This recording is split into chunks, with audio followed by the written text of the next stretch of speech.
A former Houston ISD employee is in jail this morning accused of having sex with a student several times in a classroom. 25-year-old Jesus Zamora is charged with 2 counts of sexually assaulting a child between the ages of 14 and 17.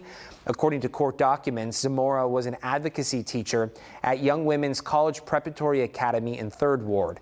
The victim told police she and Zamora grew a close friendship and exchanged numbers in March of 2023 to play game Pigeon on their phones. She also said Zamora messaged her saying if he won the game, she would owe him something.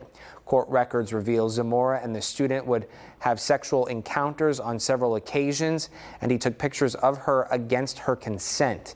His bail was set at $150,000 for each charge of sexual assault.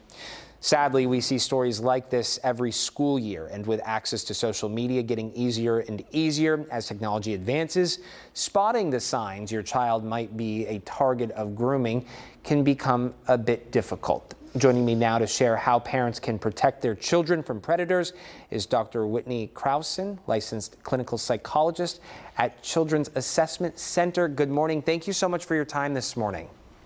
Good morning. Good to be here. Talk to us. You know, this could be an uncomfortable conversation to have with any parent, with any student. But talk to us about what we have to be on the lookout for when it comes to grooming. Sure. And you're right. It is an uncomfortable conversation. It is actually a necessary conversation. Grooming is tricky. Sometimes it masquerades as normal and even healthy behavior. And it has the intention to exploit the child's trust and trap them in a situation that may be uncomfortable. So it's really important to teach your children to talk to you, letting them know that you'll trust them and you'll believe them, you'll support them is the best thing that we can do to help them. And identifying these predators, so often I feel when we cover these stories, people are shocked. They're surprised to find out who these predators are, thinking that they are going to be strangers, but they're not. They end up being someone that these children often know. Absolutely. And wouldn't it be great if predators had a profile, something that we could use to distinguish them among the crowd? But in fact, they look like you and me. They fit in, they blend in, and oftentimes they engage in socially appropriate behavior. So it's very difficult for us to determine who they are, which is why it is so important to talk to your children and to let them know that any of this behavior is, if it's inappropriate or uncomfortable, to talk to you about it and that you're going to listen to them. Dr. Krausen, talk to us about how we can have that conversation. How do we facilitate that conversation with our children, talking to them about the dangers and what they need to be on the lookout for? Well, I think parents just be curious. Yeah. Ask your kids who they're talking to. Be curious about who their friends are, what they're doing on their phones, and act interested and be interested in what they're interested in.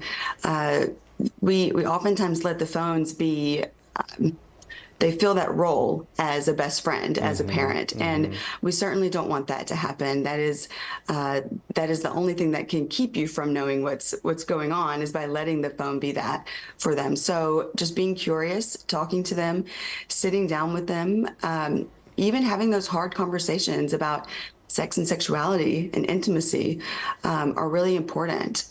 Letting the children know that you can handle it. I so often hear in my practice that they can talk to me about these things, but not to their parents because their parents aren't ready to talk to them about it. And that's usually because they aren't asking them about it. So just really, again, being curious and letting them know that they can hear anything that their kids are going through and any questions that they have for them. And really reaffirming that we have an open door policy here, right? That if you do have a question, if you have a concern, come to me as dad, as mom, as guardian. With that said, if you suspect that someone is preying upon children or if a child is in fact being victimized here, law enforcement clearly is one way to report this. Talk to us about ways to report this and the process that comes with that. Well, I think, especially in school settings, you would want to talk to the school, talk to the personnel. The people in charge there will know exactly who to call and who to contact, and what to do in that situation. They'll know what protocols they may have at school, how to talk to the children, and get the message out. But I think each jurisdiction has its own methods to deal with this, but particularly in schools, you want to let the personnel know, and they will absolutely take it from there. And if they don't, like you said, calling law enforcement is the next best thing. Yeah, and as we said at the beginning of this conversation, although this might be an uncomfortable conversation to have, it is necessary to be talking about this. For people looking for more resources, where can they go? Well, they can go to our website. We have plenty of resources there. The CAC of Houston. Just go there, and we'll have plenty of resources there that are listed for you. And we, of course, will put all of this information inside this article on our website, clicktohouston.com. Dr. Whitney Krausen, thank you so much for your time this morning. Thank you. We appreciate it.